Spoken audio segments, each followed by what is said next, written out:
sehingga kita bisa pribadi yang baik. Kita berdoa dalam hati kita masing-masing.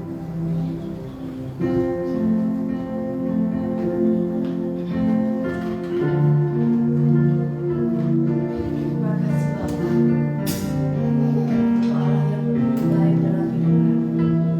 Engkau Allah yang luar biasa, Allah yang maha besar, maha tinggi.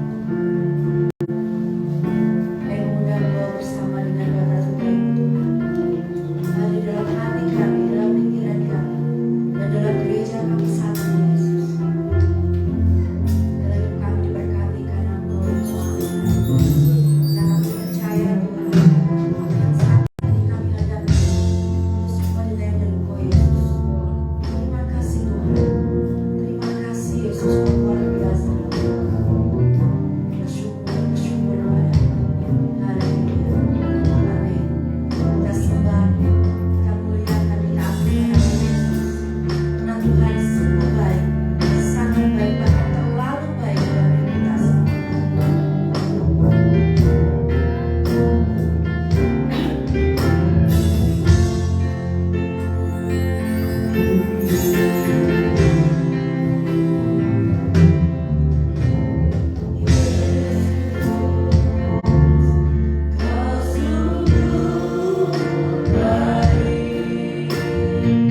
setia yang Tuhan berikan kepada kami. Kalau kami boleh ada di tempat ini, semua oleh karena anugerah kebaikan Tuhan. Karena itu sungguh kami mengucap syukur dan terus mengucap syukur kepadamu. Kami undang hadir di tengah-tengah kami ya Tuhan. Kami mengakukan segala dosa dan kesalahan kami. Ampunilah kami ya Tuhan, taikkanlah kami, agar kami layak berkenan di hadapan Engkau. Tuhan, kami mengucap syukur atas kehadiran-Mu. Roh Kudus menguasai ruangan dan pikiran kami. Roh Kudus melindungi menjagai ruangan kami di mana kami ada. Terima kasih ya Bapa, kami menyerahkan ibadah kami dari awal hingga akhirnya ke dalam tangan kasih dan kuasa.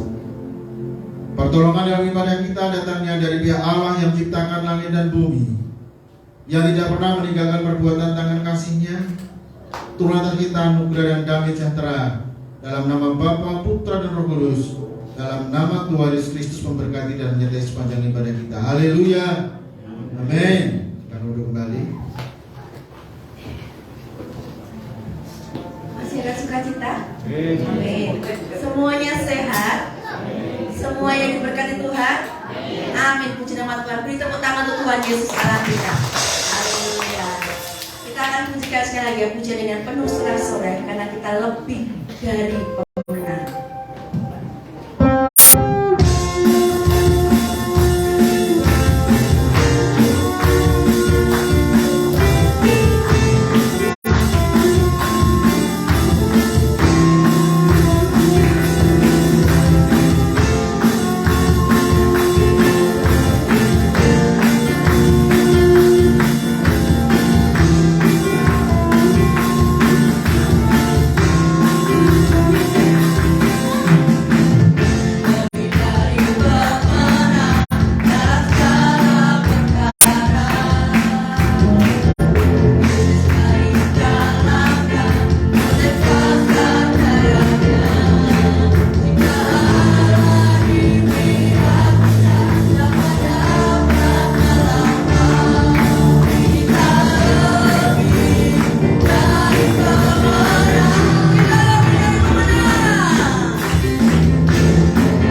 tapi kita semua, karena kita yakin dan percaya Tuhan Yesus pun juga datang ke dunia untuk mengangkat kita, dan kita dilebihkan lebih dari semuanya karena kita itu pemenang bersama Tuhan. Jemaat saja sama musik ya, pujian yang refnya saja. Haleluya, kibaran namanya. 1, 2, 3. Haleluya, kibarkanlah baginya, Yesus Raja segalanya.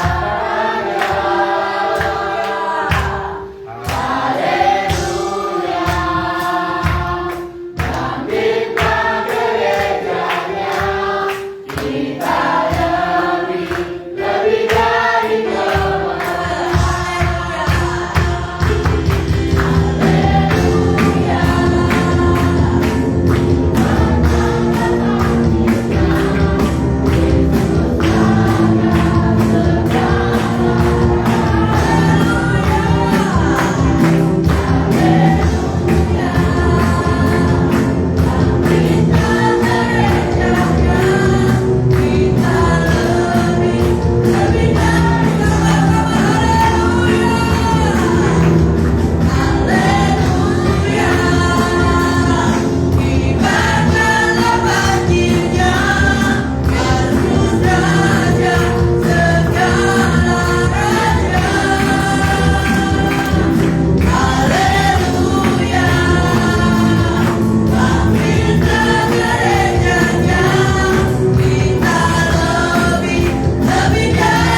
Shalom. Terima kasih waktu yang diberikan kami. Kami bukan bersaksi, kami akan cerita. Pada hari Rabu saya ke Puskesmas Sono, ke Puskesmas Telur. Saya ditolak. Katanya tidak ada obatnya. Mata saya ini gatal, merah, blobok. Saya bilang gitu. Oh, itu tidak ada obatnya di sini, adanya di Tawang. Terus saya ke Tawang. Hari Kamis ke Tawang, tapi tidak ada yang mengantar. Cucu saya semua kerja. Terus saya duduk sambil berdoa. Tuhan, saya akan berangkat ke Puskesmas Sono, tapi tidak ada yang mengantar. Carikan orang yang mau mengantar saya. Saya baru berjalan di muka Puskesmas Telur itu, ada orang naik motor, tanya saya, Mbak, badhe to pundi? Puskesmas Sono. Enggak, rumus kula mawon.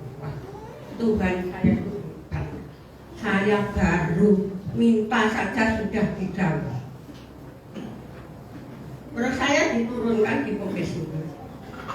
Terima kasih Dek ya. Ya Mbak, kamu akan kemana? Saya akan ke sawah, tapi sawah saya itu depannya Puskesmas. Saya masuk, kira-kira itu ada 1,5 jam. Saya sudah boleh obat. Terus saya keluar. Saya melihat kiri kanan. Terus saya berdoa di depan Puskesmas. Minta supaya saya ada yang mengangkat pulang. Bukan. Saya carikan orang yang mau mengantar saya ke rumah karena di panas panas jam 10 lebih. Terus saya baru melangkah 5 langkah, itu ada anak perempuan. Mbak, nanti kamu di aku mulai duduk, enggak kok ternik, omah mungkin di, saya bilang, dia pulang kalon mbak. Nah, anak siapa tunduk, loh, gimana tuh? Saya kalau anak seperti ini sudah tidak tahu. Saya itu anaknya mami, ya. Mami itu mulai kecil saya yang ngurus. Soalnya saya itu belum punya anak 5 tahun, pengen punya anak. Anaknya cantik seperti boneka, jadi saya mesti di rumah saya. Kami mengucap syukur dan terima kasih. Selalu dijawab permintaan kami, satu kali langsung dijawab. Kami mengucap syukur dengan Tuhan yang istimewa, yang bijaksana, yang kami andalkan hanya Tuhan Yesus. Anugerah yang sudah diberikan kepada kami itu sangat besar sekali. Umur saya sudah 77, putu saya sudah 9, buyut saya sudah 9. Saya masih sehat, kuat, semangat, masih bisa melakukan segala pekerjaan apa saja. Saya masih bisa melakukan. Kami punya Tuhan yang luar biasa. Hanya Tuhan Yesus yang mampu mencukupi kebutuhan kami. Kami punya Tuhan yang bijaksana. Terima kasih Tuhan, terima kasih. Kami berdoa di dalam nama Tuhan Yesus, Juru Selamat kami yang hidup. Amin. Saya akan memuji Tuhan, Gandul Gusti.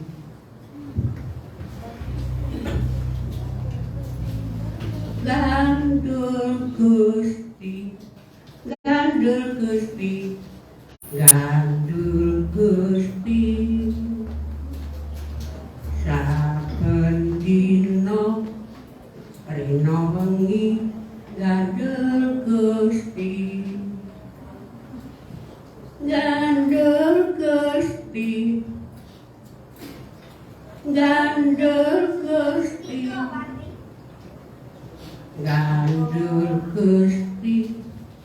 Saben dina rina wengi gandul Gusti. Kula namung percaya ora bakal cilaka, nanging urip aku mulya selaminya.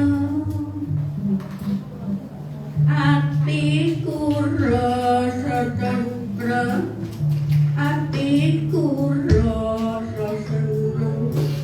Saben dina rina wengi kula nggih gandul Gusti.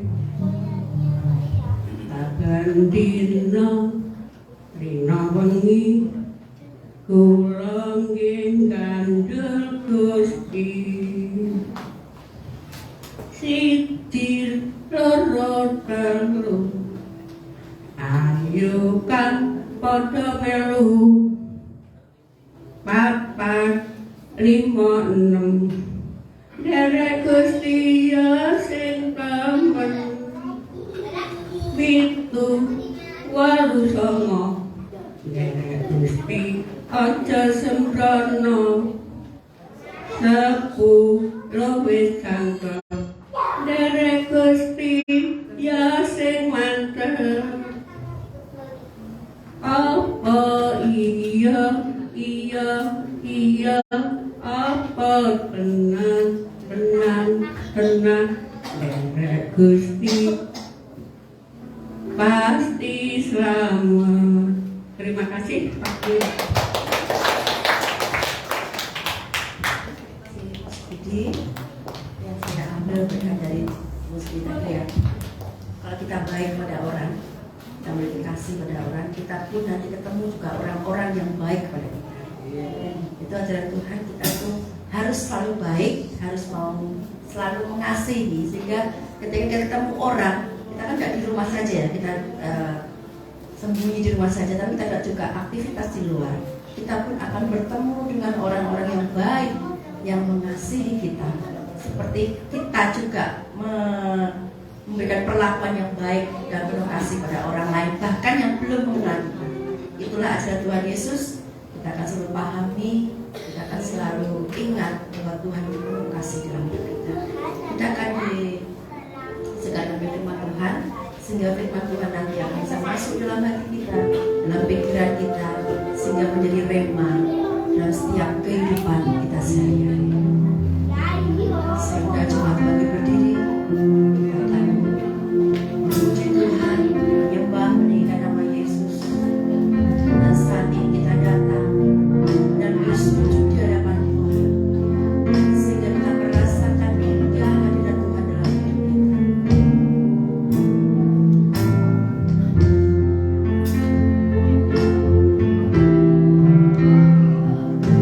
Datang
rindu untuk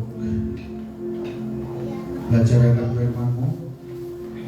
Roh Kudus, tolong kami, jamah hati dan pikiran kami, supaya kami disanggupkan, dimampukan untuk memahami firman-Mu, dan juga supaya kami sungguh-sungguh diberi kekuatan untuk melakukannya.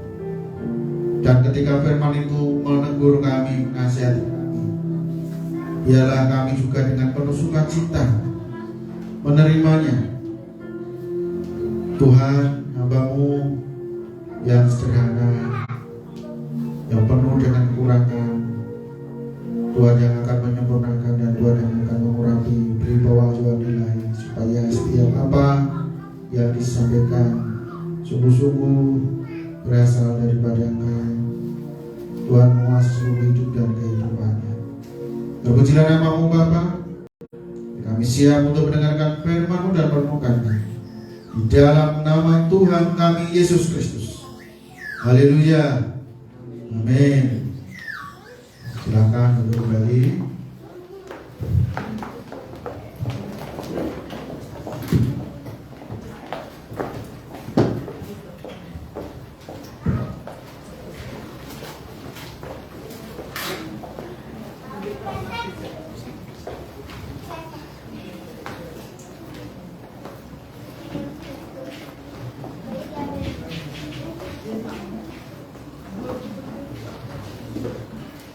Bapak Ibu dan saudara Tuhan, selamat pagi, shalom. Kabar baik atau kabar kurang baik? Semua ditanya pasti kabarnya baik. Baik tenan apa ora? Diapik-apik nih. Ya, kita kadang-kadang kan latah seperti itu untuk menyenangkan hati sendiri atau bagaimana, ya menangkan sama ya. Ditanya gimana kabarnya, sedih, ya nanti ikut sedih juga. Baiklah, pagi hari ini kita akan membaca firman Tuhan yang akan menjadi dasar dalam ibadah kita dalam kitab yang terakhir. Kitab apa? Ya, syukur. Kitab Matius ya. Wahyu pasal yang kedua. Wahyu pasal yang kedua, mulai dari ayat yang ke-8. Wahyu pasal yang kedua, mulai dari ayat yang ke-8. Sudah? Ya, silakan kita baca bergantian saja. Saya akan baca yang ayat 8 dan Bapak Ibu Saudara yang ke-9 dan seterusnya. Kepada jemaat di Smyrna, dan tuliskanlah kepada malaikat jemaat di Smyrna, inilah firman dari yang awal dan yang akhir, yang telah mati dan hidup kembali.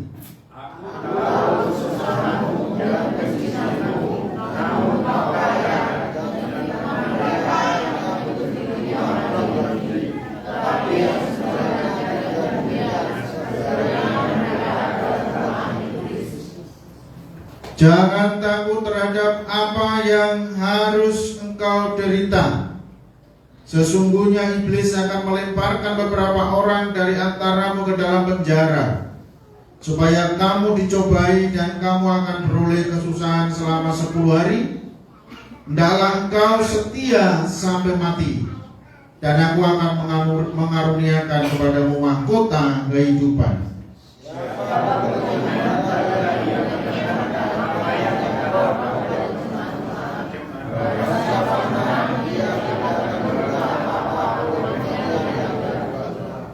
Amin.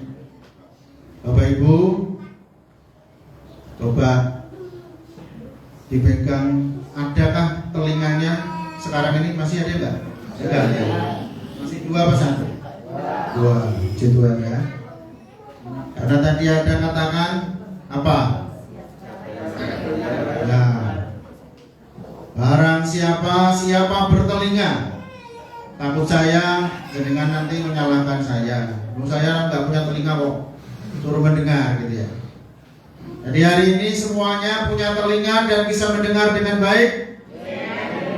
Mari kita akan telaah firman Tuhan ini. Ya, Bapak Ibu dan Saudara yang dikasihi Tuhan, predikat kaya itu diberikan kepada jemaat yang ada di Smyrna. Padahal realitanya mereka ini bukan orang yang kaya secara jasmani, secara materi. Tetapi kenapa Tuhan bilang mereka adalah kaya? Kaya apa? Ya, kaya apa yang dimasukkan di sini? Bapak Ibu yang dikasih Tuhan, kalau kita ingin kaya itu tidak sulit sebenarnya, tapi memang perlu perjuangan. Ya, benar nggak? Tapi memang perlu perjuangan melawan ego kita, melawan egois kita masing-masing. Sebenarnya kita juga orang-orang yang kaya, ya, orang-orang yang kaya.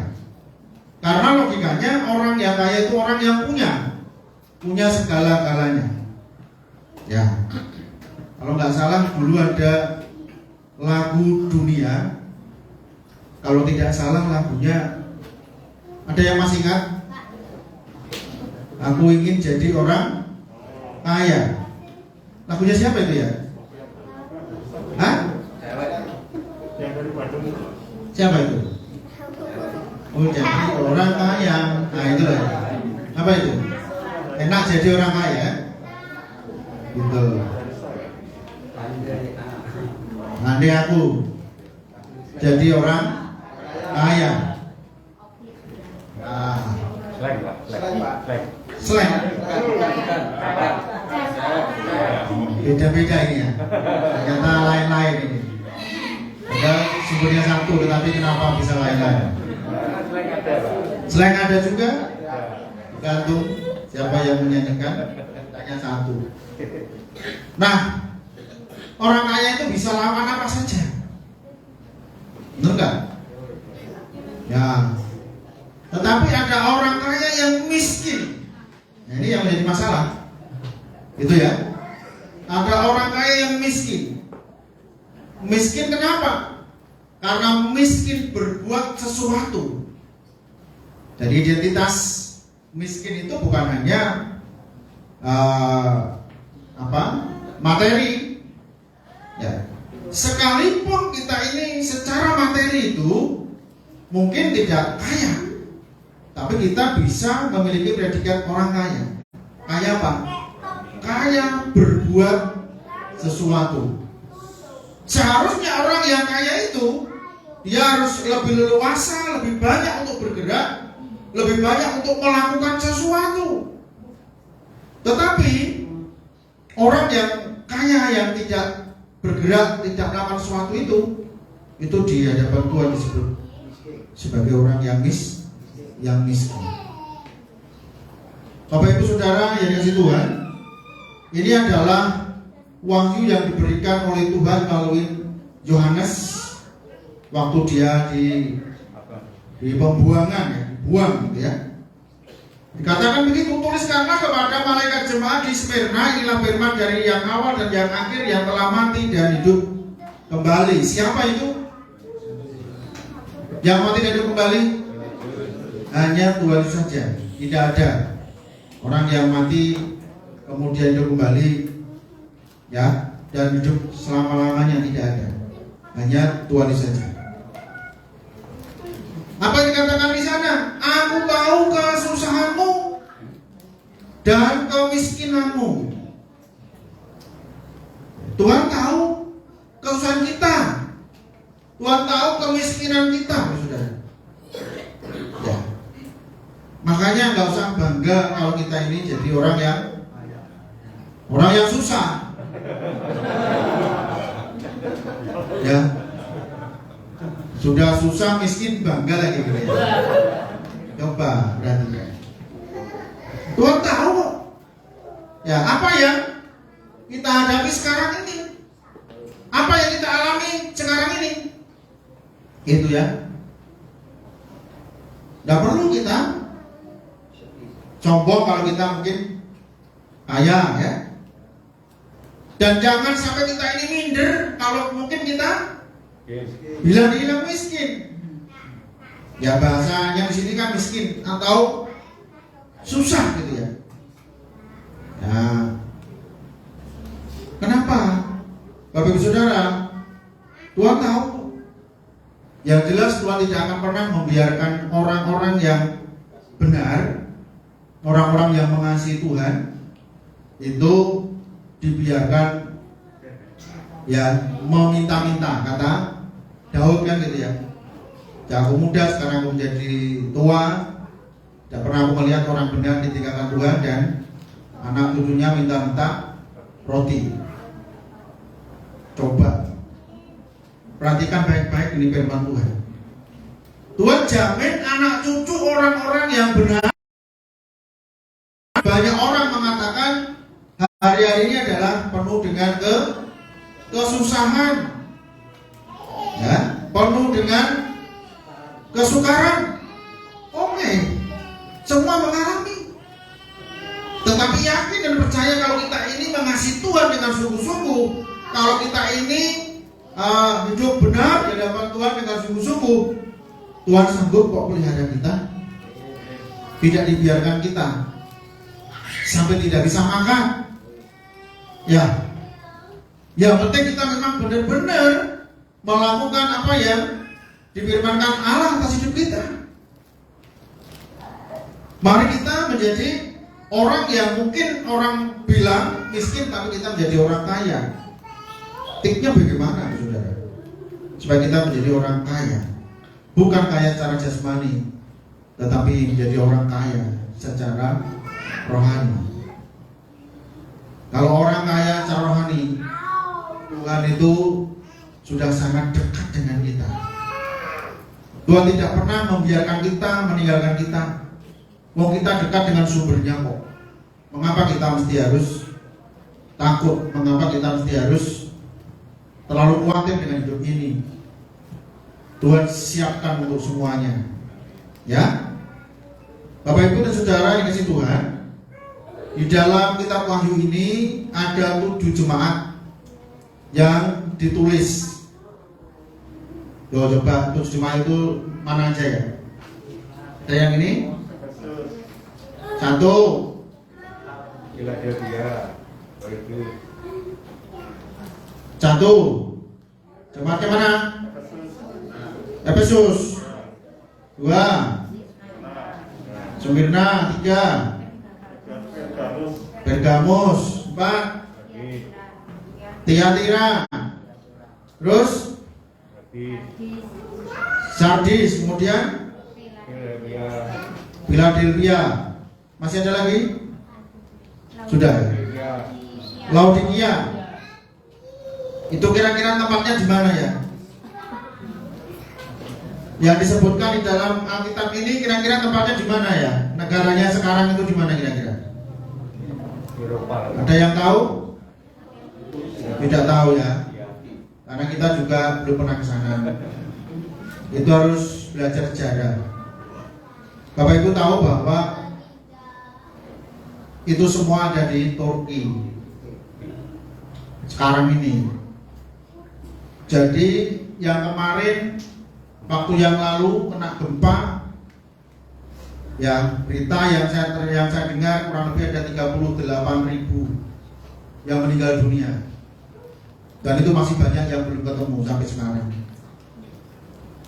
Nah, tempat goncangan gempa itu ya namanya kota Hatay, kemudian Antioch. Nah, disitulah nama Kristen pertama kali disebut. yang diguncang gempa itu. Waktu itu daerah itu adalah Konstantinopel, di mana agama Kristen telah menjadi agama negara 100% pada waktu itu. Ya, di daerah itu. Karena Turki ini ada di dua benua, Eropa dan Asia. Antara itu. Sekarang ini penduduknya sekitar 80 juta jiwa. Lalu yang beragama Kristiani sekitar 200 sampai 300 ribu. Jadi 0,3 sampai 0,4% dari seluruh penduduk yang ada. Ya, itu adalah Kristen Ortodok yang sampai sekarang. Mereka ada di sana. Tinggal 200 sampai 300 ribu dari 80 juta. Lalu agama yang mereka anut apa mayoritas? Ya jelas. Dan sekarang lagi ngetren mereka adalah ateis. Ya. Ternyata banyak yang ateis. Mereka pakaiannya sama, tidak bisa membedakan. Ini mana orang Kristen, mana orang Muslim, mana orang ateis. Pakaiannya sama. Karena pakaian itu bukan mencerminkan agama. Sama. Ya, pakainya seperti itu. Ya, jadi belum tentu yang pakai sorban itu mesti orang Muslim, bukan. Orang Kristen pun, pendeta pun pakai itu. Yang itu pakaian mereka. Paham ya? Nah, kadang tapi kita di sini kan tidak begitu ya. Nah, jadi beda kalau sudah di Indonesia. Ya, makanya jangan kaget. Ya, kalau ada orang yang pakai pakaian kemudian ternyata mereka melakukan kejahatan, karena tentu itu bukan identitas agama, itu pakaian adat, ya tradisi macam itu, gitu ya. Nah, kita perlu berdoa sebagai anak-anak Tuhan. Ya, cikal bakal daripada gereja mula-mula justru sekian ribu tahun sudah tinggal puing-puing saja, tinggal nama saja. Bisa saja begitu. Tapi saudara, ya, peradaban manusia selalu berkembang dan berubah. Ya. Kita sebagai anak-anak Tuhan harus tetap di dalam iman, jangan goyah. Ya, iman kita tidak boleh digeser oleh apapun juga. Mengapa demikian? Tadi dikatakan apa? Ya, dalam kau setia sampai mana? Ya, sampai mati. Ya. Jadi kita setia sampai mati, bukan sampai remaja, ya, bukan sampai tua, mau meninggal malah menyangkal Tuhan. Istilahnya kalau seorang pelari itu wis karek 2 meter menyerah, ya, kira-kira dapat mahkota enggak? Dapat piala enggak? Bukan 2 meter ya, cuma 2 meter, 2 senti, ya, dapat enggak? Enggak dapat. Hanya orang yang bisa menyelesaikan sampai garis finish, dia yang berhak untuk memperoleh hadiah, dia yang beroleh medali. Ya, iman kita sama, Bapak Saudara. Makanya jangan sampai kita sebagai orang yang sudah percaya sama Tuhan, kemudian kita menjadi lopro, menjadi apa? Mundur, atau kita justru menjadi menyangkal Tuhan, ingkar janji. Kira-kira bagaimana? Sakit gak kalau ingkar janji? Sakit ya saudara? Mengecewakan nggak? Sangat mengecewakan. Ketika Bapak Ibu dibaptis, Bapak Ibu itu, saudara itu sudah berjanji mati di hadapan Tuhan. Jangan main-main. Ya. Saudara berjanji akan ikut Tuhan sampai mati. Tapi kalau kemudian hari panjenengan itu kemudian murtad meninggalkan Tuhan, tidak lagi percaya sama Tuhan, panjenengan ingkar janji gak sama Tuhan? Ingkar janji ya? Kira-kira kalau ingkar janji itu hukumannya apa? Ya, dikatakan di dalam ayat tadi kematian yang kedua. Kematian pertama pasti semua orang akan mati. Yang pisahnya roh dan tubuh kita ini pasti. Tetapi manusia tidak selesai sampai di situ. Kita tidak selesai sampai kematian tubuh kita ini. Tetapi kita akan dibangkitkan oleh Tuhan semuanya. Orang apapun, model apapun, semuanya akan dibangkitkan. Baik orang yang percaya atau tidak, akan dibangkitkan lagi dengan tubuh yang tidak bisa mati lagi. Nah, disitulah nanti manusia akan diberikan dua tempat yang berbeda, sama sekali berbeda. Karena satu adalah tempat yang penuh dengan kemuliaan, hidup kekal selama-lamanya. Lalu yang satu adalah tempat yang penuh dengan kengerian. Tempat yang penuh dengan apa? Penderitaan. Tempat yang penuh dengan siksaan. Yang tidak ada satupun manusia yang bisa menolong. Coba. Ibu mau pilih yang mana? Mau pilih yang mana kira-kira? Hah?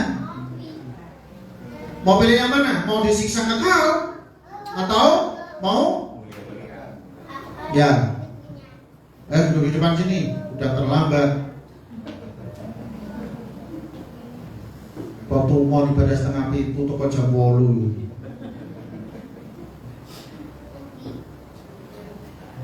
Bertobat ya. Jangan biasakan seperti itu. Ya. Bapak Ibu yang dikasih Tuhan, jemaat di Smyrna ini secara daging memang mereka orang-orang yang penuh dengan kesusahan. Ya, susah secara jasmani dan juga susah dengan tantangan yang ada di sekitarnya. Penuh dengan tantangan kehidupan secara rohani mereka. Banyak diganggu dari luar. Itu ya. Tetapi kalau mereka tidak kuat sungguh-sungguh, bisa juga akhirnya dia lepas. Gitu ya. Akhirnya lepas semuanya. Oleh karena itulah Tuhan memberikan predikat kepada mereka, aku tahu kesusahanmu dan kemiskinanmu. Namun apa? Namun engkau kaya. Kaya apa saudara? Dia kaya untuk tetap melakukan kebaikan. Dia kaya untuk terus melakukan ibadah, untuk setia dan pertahankan iman mereka, sekalipun dengan penuh dengan perjuangan dan penuh dengan kesusahan dan kekurangan. Dalam pandangan Tuhan tidak sama dengan pandangan manusia. Ya, Tuhan menghargai orang yang sungguh-sungguh mau taat sekalipun dalam kondisi yang miskin dan susah. Tuhan katakan berbahagia. Ya.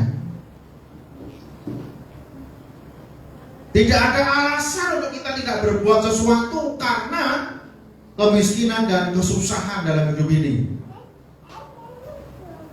Berbuatlah sesuatu karena Tuhan mau untuk kita melakukannya.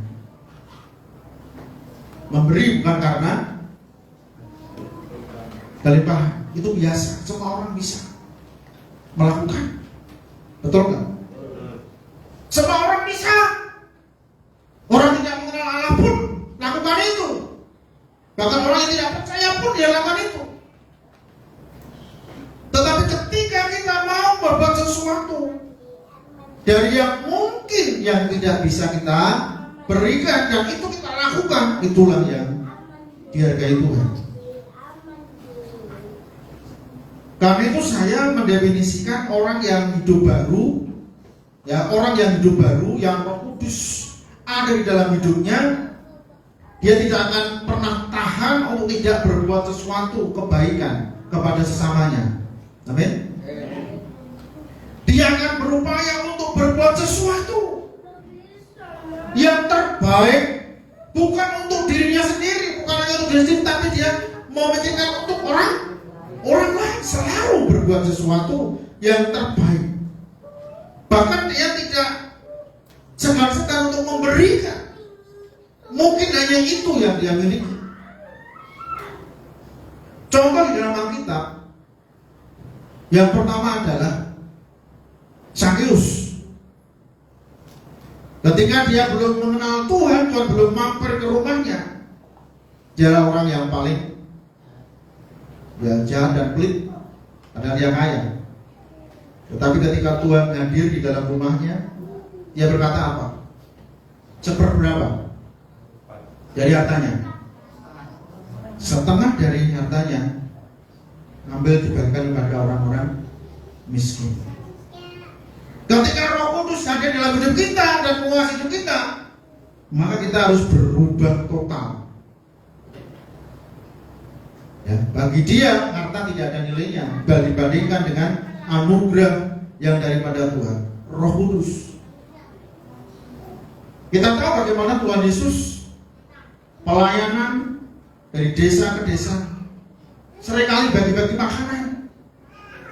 Bukan karena para murid itu punya makanan banyak, bukan. Ketika Tuhan memberikan makan 5.000 orang dengan apa, saudara? Apa mereka punya sak gudang roti atau sak blok roti? Tidak. Tuhan bertanya, kalian harus memberi mereka makan.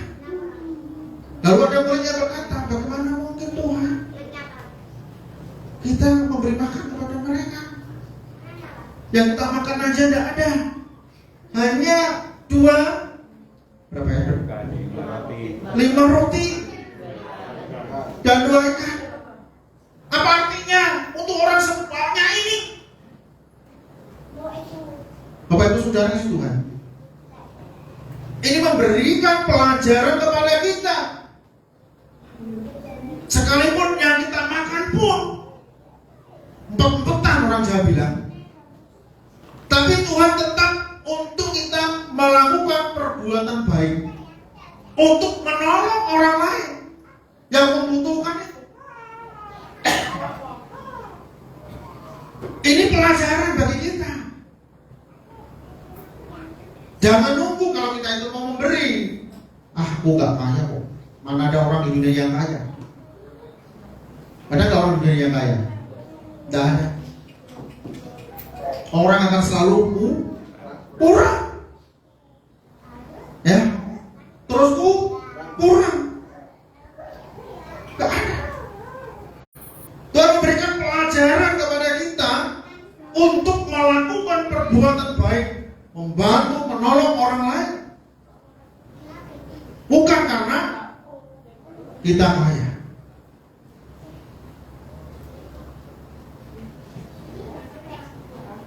Jadi ketika si Zakheus ini Tuhan hadir, menjamah hatinya, berubah, saudara. Oleh karena itu, kalau Roh Kudus ada dalam hidup kita, kita bukan hanya orang yang hidup lama, yang masih mementingkan diri kita sendiri, yang masih memikirkan diri kita sendiri. Enggak. Ya, Tetapi ketika Roh Kudus ada di dalam kita, maka kita bukan lagi egois, tapi kita memikirkan juga orang lain yang membutuhkan uluran tangan kasih kita. Itu adalah salah satu sifat Allah, salah satu sifat Tuhan, yaitu Maha Kasih. Karena kalau kita ini mengaku anak Tuhan, kita harus memiliki sifat kasih itu. Ya. Kalau kita masih mementingkan diri sendiri, berarti kita bukan anak Tuhan. Anak sopo. Jelas.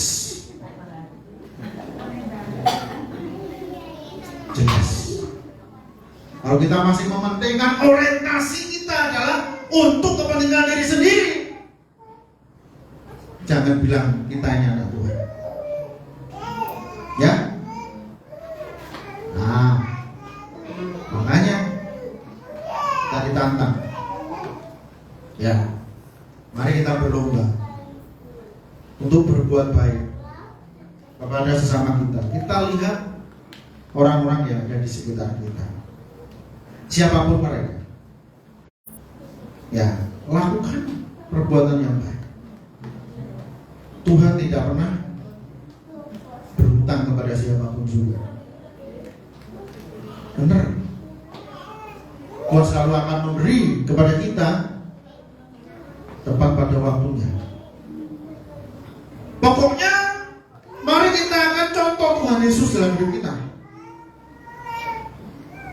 Apakah Tuhan Yesus waktu pelayanan 3,5 tahun meninggalkan harta dunia? Enggak ada sama sekali. Enggak ada. Tetapi dia membuat banyak orang, ya, dia membuat banyak orang tertolong, sakit disembuhkan, yang lapar diberi makan. Bukan karena punya tabungan yang besar. Ya, ini teladan yang sempurna untuk kita lakukan. Contoh yang kedua, Bapak Ibu Saudara, di dalam Alkitab, ya, janda miskin. Ada seorang janda datang ke bait Allah, kemudian dia membawa persembahan berapa? 2 keping uang paling kecil, dan itu adalah uang makan dia. Dibawa ke bait Allah, dipersembahkan. Itu uang makannya. Setelah itu dia nggak punya apa-apa, nol. Dompetnya kosong. Waktu itu nggak ada dompet, belum ada dompet. Apa namanya? Ya, mungkin kantong apa-apa. Gitu ya, undi-undi. Sama sekali. Itu hanya uang makannya dia. Dan itu dibawa ke bait Allah, dipersembahkan semuanya, diberikan semuanya. Dia nggak tahu nanti makan apa, tapi itu yang dia lakukan. Lalu Tuhan Yesus berkata kepada mereka semua yang hadir, Bapak Saudara, sungguhnya janda ini memberikan lebih banyak dari kalian semuanya. Lalu mereka yang merasa memberi lebih banyak, wah, ini memang orang ini apa nggak ngerti kah? Memberikan 1 juta ini, 2 juta, ya, dia cuma kasih 200 rupiah. Matematikanya bagaimana? Lalu Tuhan berkata, karena janda ini memberikan dari seluruhnya apa yang dia miliki, ya, diberikan semuanya. Tapi kalian memberikan 100.000, 1 juta, tapi kalian masih punya ratusan juta, masih punya puluhan juta. Betul nggak? Ya. Nah itu. Apa artinya? Tuhan menilai orang bukan karena nominalnya, tapi dari hatinya. Bagaimana dia betul-betul memberikan dari hati dan apa yang dia miliki. Tuhan menilai kita bukan berapa jumlah yang kita berikan, tetapi ketulusan hati dan kerelaan kita untuk memberi. Ini yang dihargai Tuhan. Jadi matematika Tuhan beda dengan matematika kita. Kalau kita manusia, wah yang beri yang banyak itulah yang kita anggap wah luar biasa ya, yang memberikan sekian juta. Tetapi Tuhan beda menilainya. Janda itu dihargai Tuhan karena dia memberi dari seluruh apa yang dia miliki, bahkan uang makannya. Karena itulah Bapak Ibu yang dikasih Tuhan, mari kita berbuat sesuatu, bukan berapa, tapi niat hati kita untuk memberi. Kalau kita diberikan berkat banyak, ya beri yang banyak, ya. Kalau kita diberikan banyak, memberi sedikit berarti apa? Apa namanya itu? Hah? Cetil, pelit, apa yang lo ya? Kalau saya tanya jujur, siapa yang belum pernah nyemplungin uang pembangunan di sini? Nah, jujur belum pernah. Lakukan itu, nabung untuk Tuhan. Ya, bukan masalah jumlahnya. Jangan tunggu saya punya uang jutaan. Saya pernah kasih 2.000 di sini loh. Ya, karena pernah kasih berapapun. Bukan masalah jumlah, kesetiaan kita untuk memberi. Ya, nah, hati kita itu loh yang membuat kita diberkati dengan tindakan. Gak usah malu kasih 500 rupiah. Kalau memang itu adalah berkatnya, itu akan menjadi berkat untuk yang lain. Tumbuhkan kesadaran kita, Bapak Saudara. Ya. Nah, jadi kesadaran kita untuk berbuat sesuatu bagi Tuhan. Berapapun. Bukan masalah jumlah, sekali lagi, berapapun, sekali lagi ya. Ya, jadi pembangunan ini adalah bukan untuk siapa-siapa, tapi adalah kerinduan kita untuk memiliki gedung gereja yang lebih besar, lebih baik, gitu ya. Cari dulu tempat parkir, karena tempat parkir itu penting. Ya, nanti mobilnya tambah terus. Ya, mengganggu jalan itu. Lama-lama kita di demo karena macet. Kan kita gak jadi berkat bagi lingkungan, bagi orang lain. Ya, mari kita betul-betul berlutut bersama, berdoa minta sama Tuhan, supaya Tuhan segera merealisasikan itu. Ini Mbak Kidi yang doanya selalu dijawab Tuhan. Mbak, doa yang akan lagi bagus untuk pembangunan, Mbak. Ya, berdoa sama Anda supaya Tuhan segera realisasikan. Kita nggak perlu berharap kepada siapa saja. Ya, lebih bikin sponsor, ya, bikin proposal, enggak, kita sama Tuhan aja lah.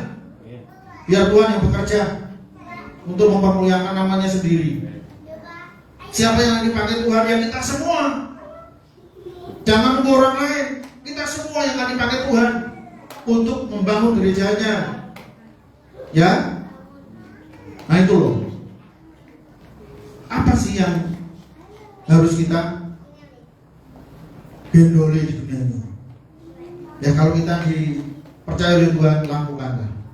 Setia memberikan kepada Tuhan, supaya itu yang akan dihargai oleh Tuhan. Itu yang akan diperhitungkan oleh Tuhan. Yang lain itu nggak diperhitungkan. Ya. Jadi sesuatu yang kita lakukan untuk Tuhan, itu yang akan diperhitungkan. Ya, itu yang akan diperhitungkan. Makanya kenapa kita mesti harus iman gitu. Buka hati. Ya, buka hati untuk kita melakukan yang terbaik untuk kemuliaan nama Tuhan.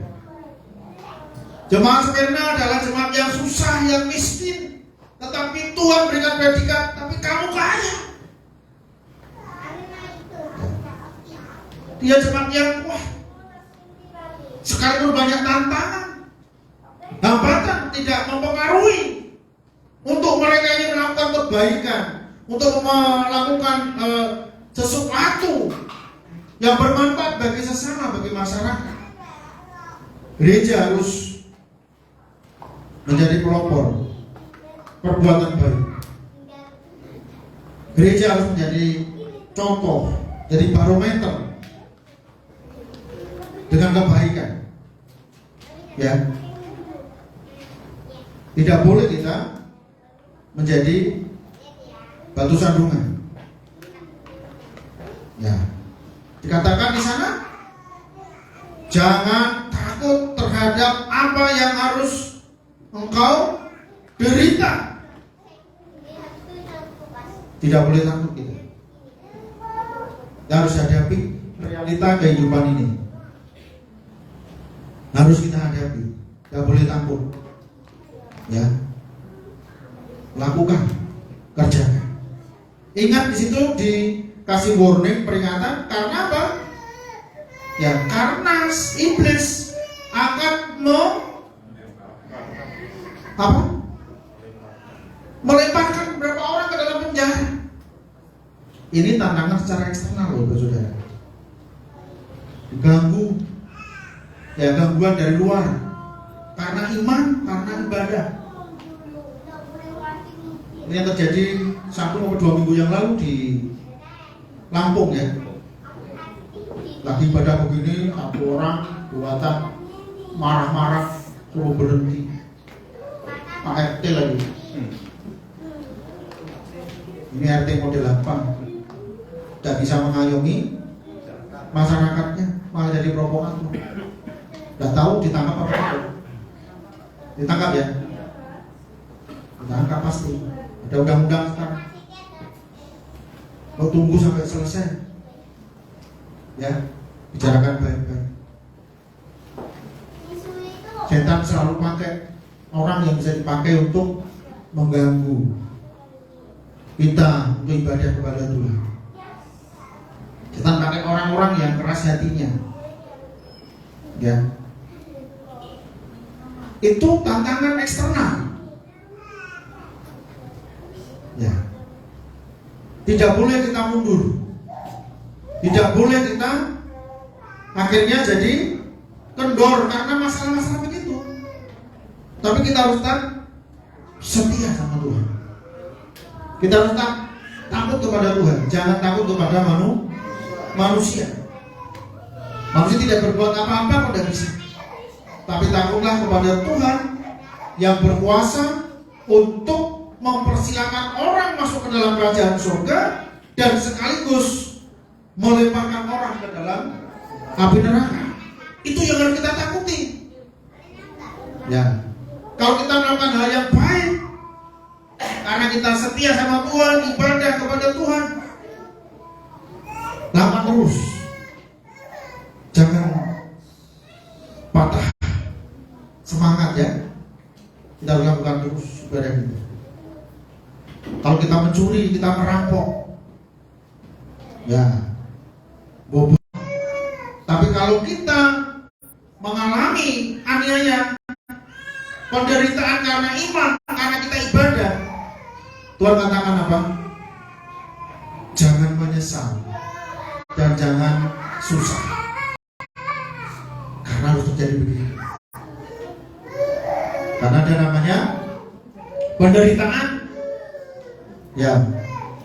Lalu Bapak Ibu yang dikasih Tuhan, di sana dikatakan juga ada yang mengaku sebagai apa? Orang Yahudi, tetapi ternyata bukan. Ayat yang ke-9, ya.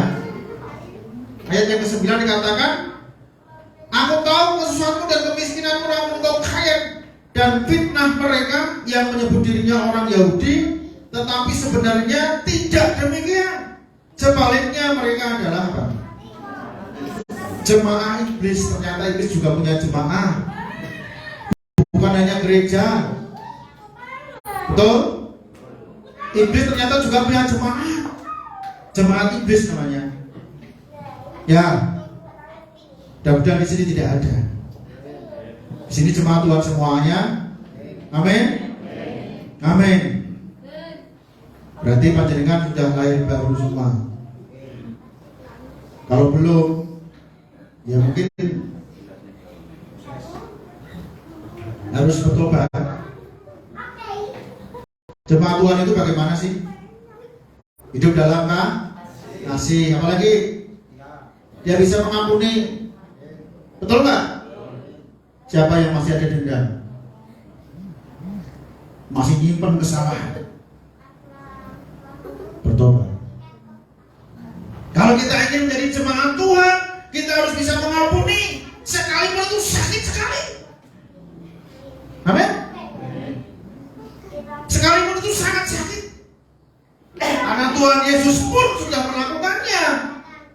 Lebih sakit mana yang sudah dilakukan oleh Tuhan Yesus? Bapak Ibu pernah diludahi oleh orang? Siapa yang pernah diludahi orang karena kita percaya sama Tuhan? Ada? Angkat tangan. Saya juga belum.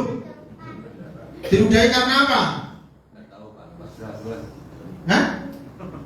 Pas lewat itu udah tahu. Terus? Diludahi? Gak kena tapi? Oh, orang kenal. Ya, wah. Mungkin dia salah sasaran. Nggak tahu, nggak jelas kan?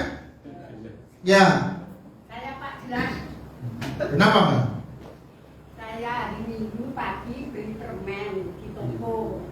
Nah, terus ada orang datang, orang laki-laki akan beli rokok kira-kira. Nah, saya naruh permen itu, saya beli permen 3.000, saya taruh ke plastik.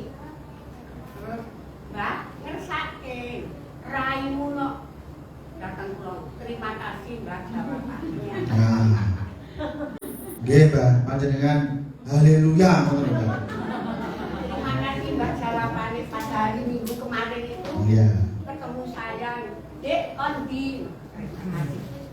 Anda warung, Pak. Ya kan pun disapa malih.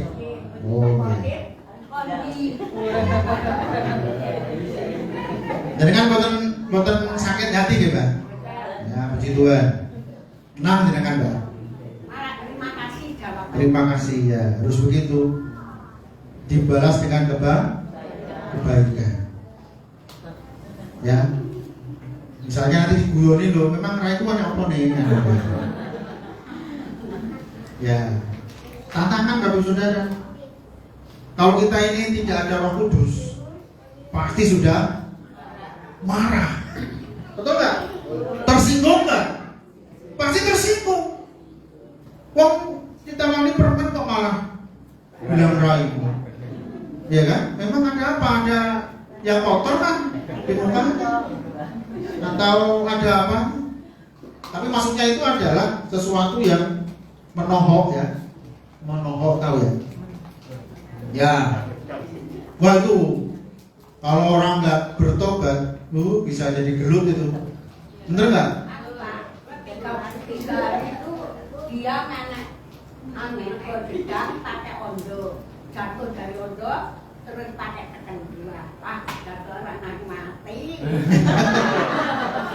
Padahal orang mati ya. Ya Mbak. Pakai tekan. Kita kadang-kadang diizinkan itu untuk menguji kesabaran kita. Bener nggak? Itu baru teruji kesabaran kita kalau kita dihadapkan dengan yang begitu. Kalau tidak ada masalah, mana tahu kita mau sabar apa orang? Bener nggak? Nah, makanya kita harus menang, jangan sampai kalah. Diuji kesabaran. Bener nggak? Sekarang tiap hari kita kan diuji sama Tuhan.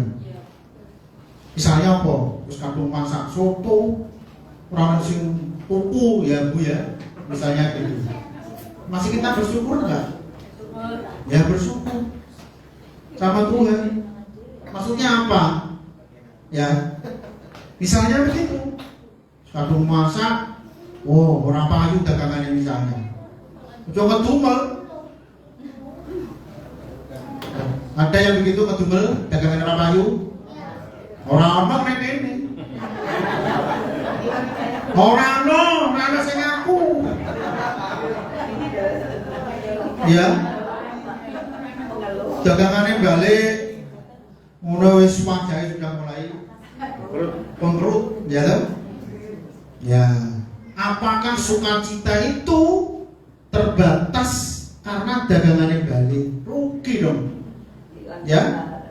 Wis kelangan duitnya, kelangan sukacita. Ya lebih baik sukacita terus baik. Balik orang balik sukacita, itu resiko. Ojo gur seneng. Nah itu loh, kita harus berhadapkan itu loh. Ya kan, ya bersyukur Tuhan. Tuhan ini dagangan sakmene iki terus tak kena sapa iki. Timbangane mubadir kan gitu ya. Bagi aja wis, bagi aja. Mungkin Tuhan ingin supaya kita berbagi. Begitu ya. Ora usah terlalu sedih. Ya, karena semua itu Tuhan sudah atur kok, berkat itu. Bagian kita kan sudah kita lakukan. Bagiannya apa? Bekerja tadi itu loh. Ya kan? Coba Bapak Ibu, kira-kira apa yang terjadi? Kalau panjenengan jualan semuanya terus tidak habis. Selalu habis. Kira-kira bagaimana? Seneng. Saking senengnya lali ning gereja. Ya. Kenapa? Laris mau minggu barang terak air, tambah laris, habis bablas. Tuhan izinin itu supaya kita ini berlutut untuk berdoa sama Tuhan. Amin. Tapi kalau semuanya lancar, semua wes nyopo dongo, orang dongo lancar ya, kan gitu ya. Tidak perlu doa, ngapain? Semuanya sudah beres. Semua lancar saja. Buat apa doa? Bapak Ibu yang dikasih Tuhan, coba kita introspeksi dalam diri kita masing-masing. Ya, introspeksi. Di mana kekurangan kita pasti banyak sekali. Betul nggak? Ya. Coba deh, arang Selasa aja yang datang cuma 2-3 orang. Jujur, di mana gitu? Ya, ini memprihatinkan sekali. Ya, padahal itu cuma seminggu sekali loh. Paling kalau kita buat doa setiap hari, mana ada yang datang? Jujurlah kita ya, introspeksi diri kita. Itu, jangan nuntut aja. Tuhan itu berkati kita, tapi kita nggak mau lakukan. Apa yang harus kita lakukan? Bertobat dan mari kita berlutut, merendahkan diri di hadapan Tuhan, supaya Tuhan campur tangan dalam hidup kita. Terlalu kecil bagi Tuhan. Ya. Siapa bertelinga adalah ia mendengarkan apa yang dikatakan Roh kepada jemaat-jemaat. Roh Kudus selalu mengajar kita setiap hari. Roh Kudus selalu menegur kita, membimbing kita dengan perkataan-perkataan yang tidak kita dengar dengan telinga kita, tetapi Roh Kudus berbicara di dalam apa? Dalam hati kita. Bapak Saudara, dengarkan baik-baik apa kata Roh dalam hidup kita ini. Kalau kita kurang peka, maka kita sering salah karena nggak peka dengan suara Roh Kudus dalam hati kita. Gak bisa didengarkan dengan telinga kita ini, tapi dari dalam hati. Selalu menuntut kita, selalu menegur kita, selalu memimpin kita, bagi saudara. Tapi kadang-kadang kita mengeraskan hati kita nggak pedulikan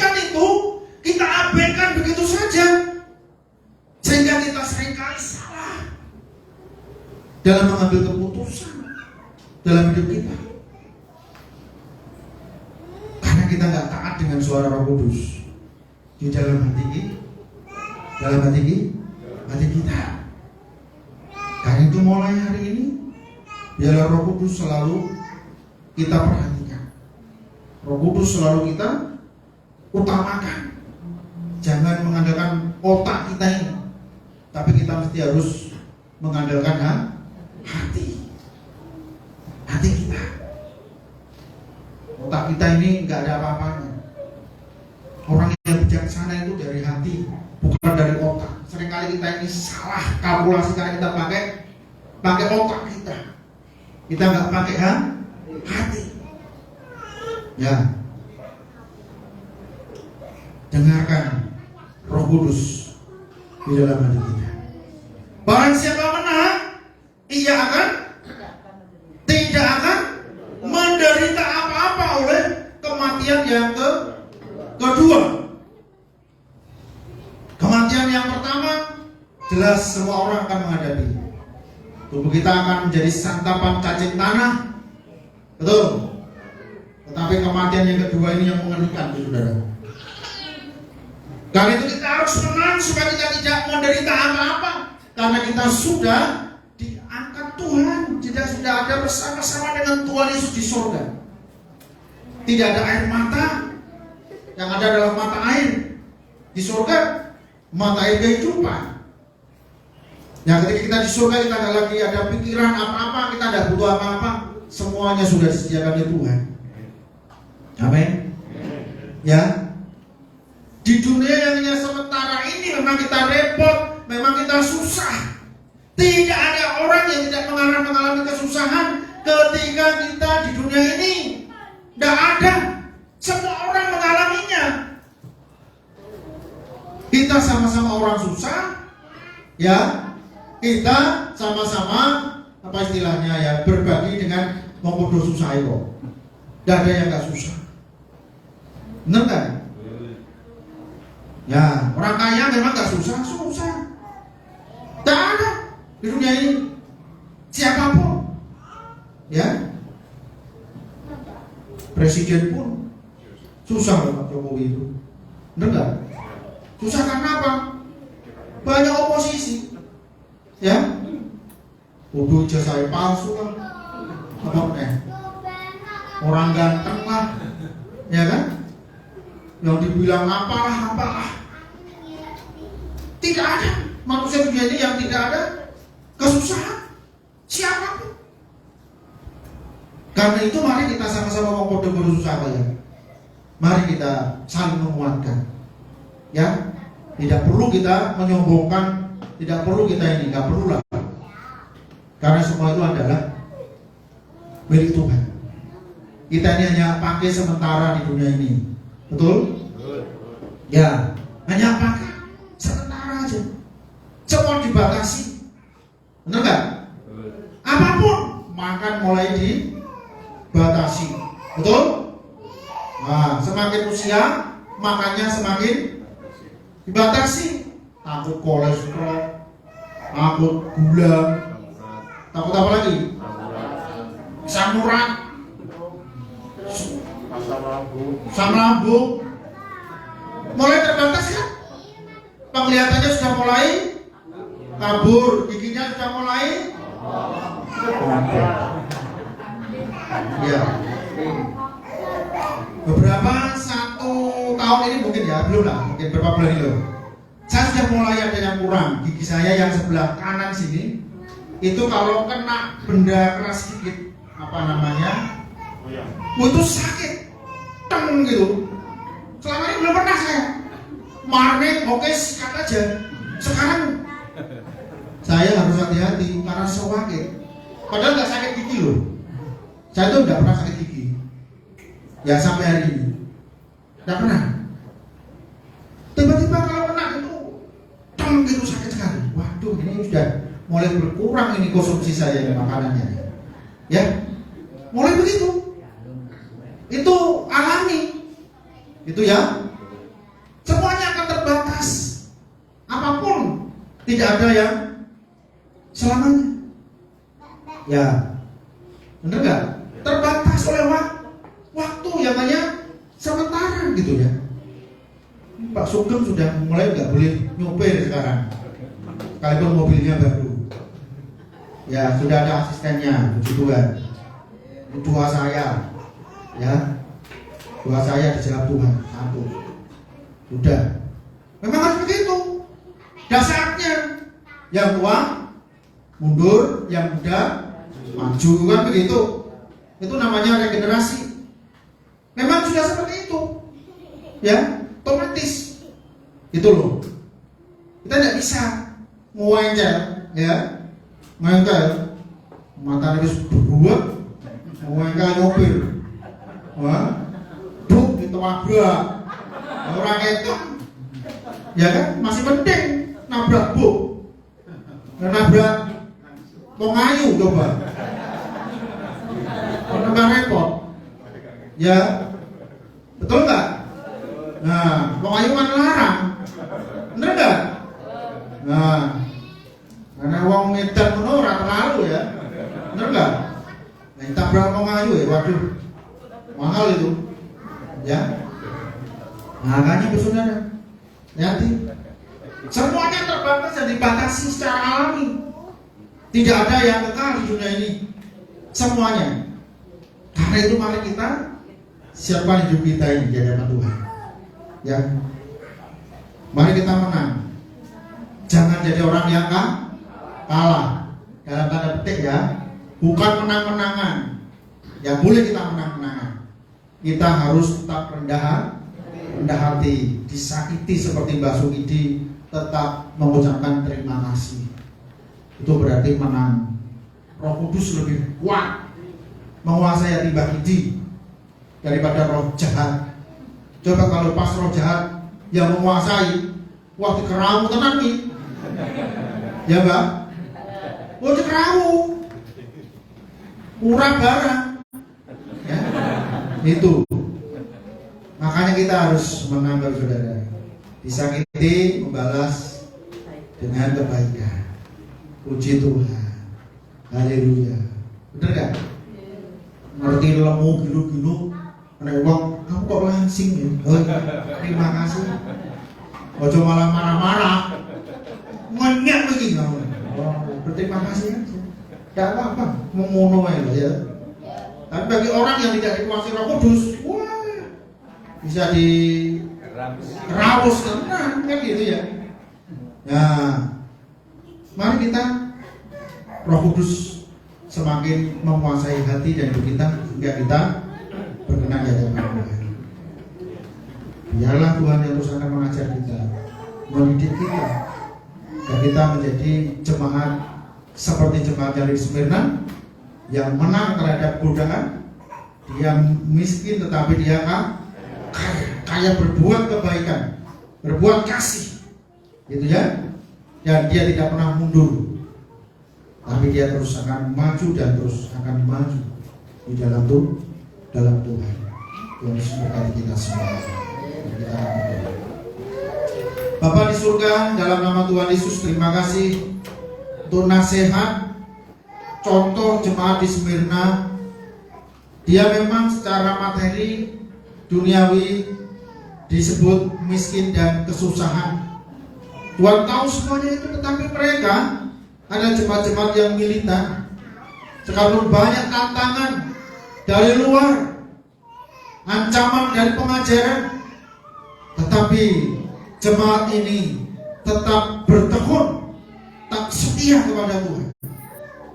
Oleh karena itu ya Bapak, kami sungguh bersyukur kepadamu yang melalui pelajaran ini mengajar kepada kami, mendidik kepada kami, supaya kami menjadi pemenang dalam kehidupan kami setiap hari. Kami diuji dengan berbagai macam ujian-ujian, tetapi kami tidak boleh menyerah, karena kami punya Tuhan. Kami punya Allah yang sanggup untuk memperhatikan kami. Kami punya Tuhan yang dahsyat yang sanggup untuk pelihara kami. Kami punya Tuhan yang dahsyat yang sanggup untuk membela kami. Kami punya Allah yang dahsyat yang siap untuk memberkati dalam kehidupan kami. Oleh karena itu ya Tuhan, tolonglah supaya Kami semakin hari semakin teguh. Kami semakin hari semakin kuat di dalam Engkau. Sekalipun di dalam dunia ini penuh dengan tantangan dan cobaan, penuh dengan ujian-ujian dalam hidup kami. Terima kasih Tuhan kepada Tuhan yang Immanuel yang selalu menyertai kami. Memberikan setiap firman kebenaran-Mu agar sungguh-sungguh firman itu menjadi kekuatan kami untuk melangkah, untuk kami hidup lebih hari, lebih berkenan di hadapan-Mu. Dalam nama Tuhan Yesus, dalam nama Tuhan Yesus. Haleluya. Amin. Tuhan berkati kita sekalian.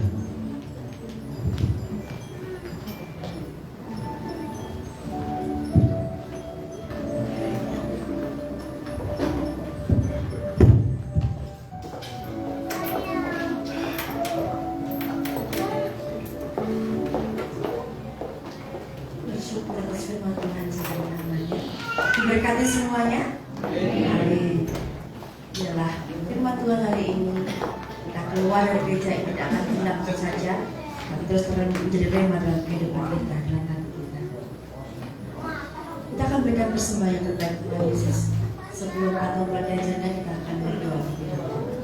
Segala puji syukur hanya bagi Bapa.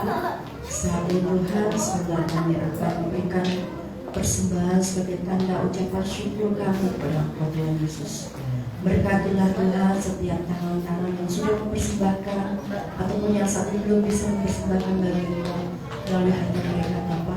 Kami percaya Tuhan akan menggantikan mereka.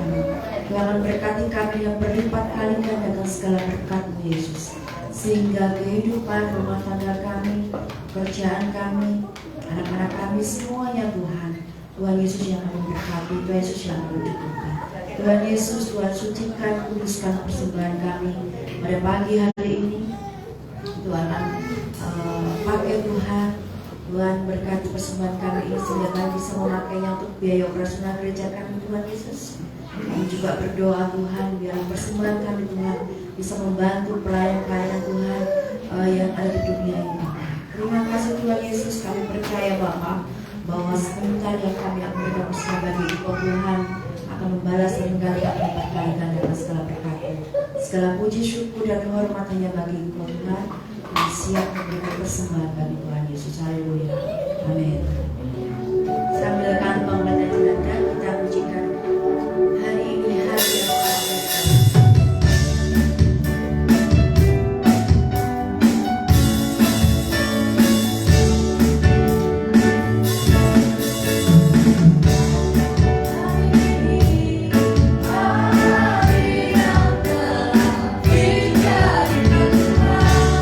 Mari kita bersuka.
dalam setiap kehidupan Bapak Ibu Saudara semuanya. Amin.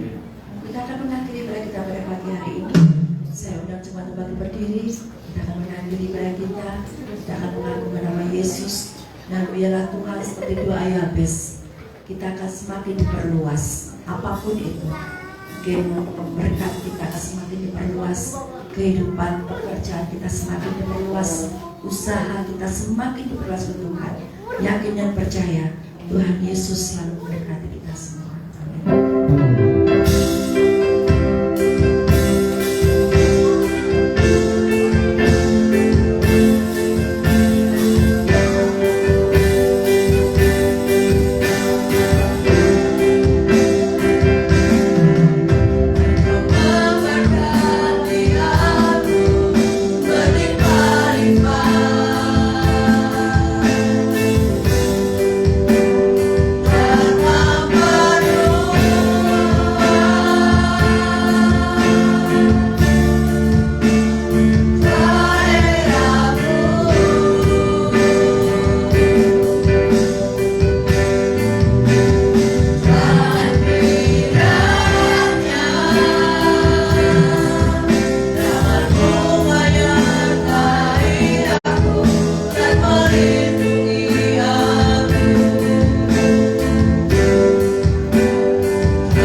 khusus yang sedang mempersiapkan untuk pesta demokrasi pemilihan umum tahun 2024. Tuhan, kiranya Engkau akan memberikan seorang pemimpin kepala negara yang takut akan Tuhan, kepala negara yang mampu untuk mengayomi seluruh elemen masyarakat, seluruh keberadaan masyarakat yang majemuk di negeri kami ini. Sebab itu ya Bapak, kami mohon, tolonglah supaya negeri kami tetap aman dan damai. Ekonomi di mana dunia sedang mengalami banyak kegoncangan, tapi tolong selamatkan bangsa kami supaya perekonomian tetap bisa bertahan. Dan kami mohon supaya Tuhan memberkati bangsa kami, sehingga dengan demikian kami masyarakat juga mampu dan dapat menikmatinya. Mbak berdoa menyerahkan ya Tuhan untuk keselamatan negeri dan bangsa kami. Jauhkan kiranya dari segala perpecahan, pertikaian, permusuhan, Hamba berdoa menyerahkan untuk saudara kami yang ada di Papua. Tuhan lawat mereka, sadarkan mereka ya Tuhan, khususnya untuk kelompok kriminal bersenjata yang selalu membuat kegaduhan di sana.